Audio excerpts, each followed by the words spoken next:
اللہ کے خلیل نے وہیں پہ کھڑے کھڑے جملہ بولا. آپ نے جملہ یہ بولا فرمایا انی وجہت وجہی للذی فطر السماوات والارض حنیفا وما انا من المشرکین.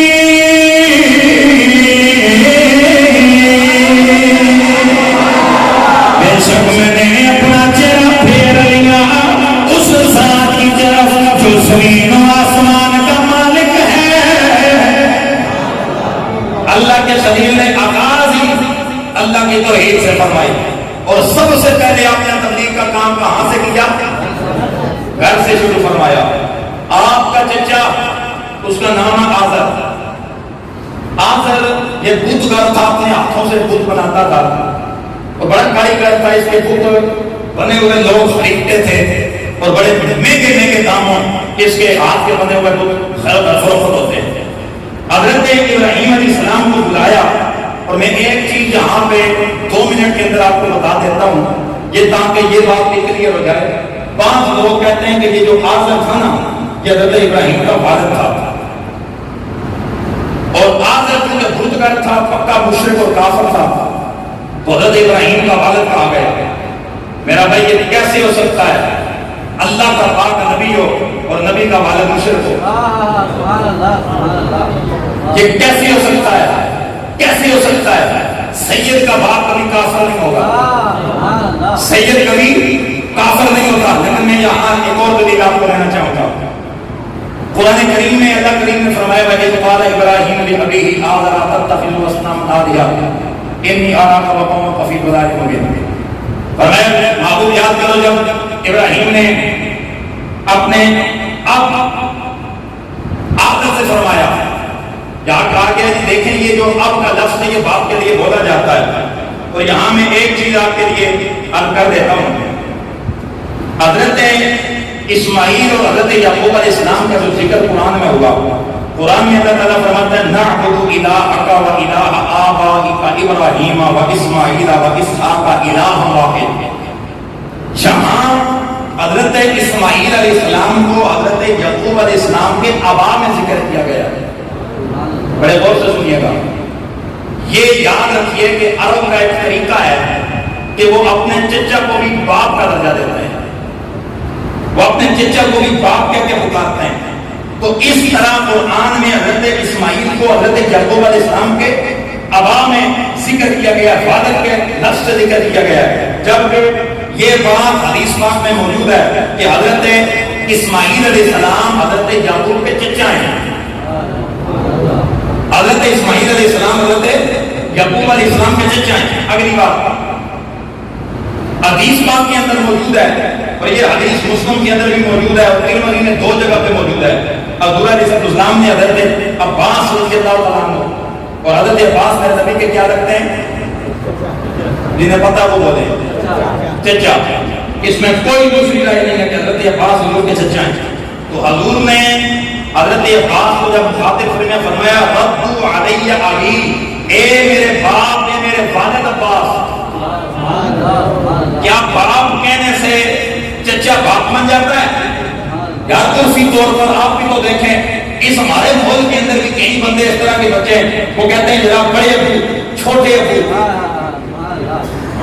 یہی بات نا بھائی, بڑے ابو چھوٹے ابو. بڑا ابو کون ہے؟ تایا. چھوٹا ابو کون ہے؟ چچا. اس کا مطلب یہ کہ یہ بڑا ابو اور چچا چھوٹا ابو کہہ رہا ہے تو یہ چچے اور تائے بھی بمبے بنے ہیں. حضرت ابراہیم کا حضرت ابراہیم علیہ السلام کا لفظ اب کا استعمال کرنا آذر کے لیے یہ آپ کے باپ ہونے کی نشانی نہیں ہے. یہ اس میں کنفرم ہے کہ حضرت ابراہیم کے والد کا نام طارق تھا. کیا نام تھا بولیے؟ طارق تھا.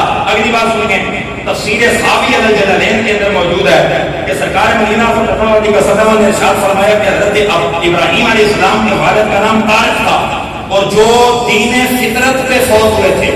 دین فطرت کس کو کہتے ہیں؟ دین فطرت اس کو کہتے ہیں جس دور میں کوئی نبی نہ ہو اور لوگ اسلام پہ قائم رہے, اس کو دین فطرت کہتے ہیں.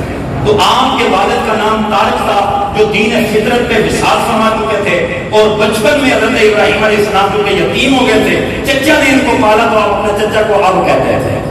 اگلی بات آخری چیز میں آپ کے سامنے عرض کر دیتا ہوں، سرکار علیہ السلام کی حدیث کی ہے اور تمام علماء کا یہ فیصلہ ہے کہ قال المحققون ان نسب رسول اللہ صلی اللہ علیہ وسلم محفوظ من الشرک، کہ محققین اس بات پہ متفق ہیں کہ حضور کا شجرہ نسب مشرکین سے محفوظ رہا ہے۔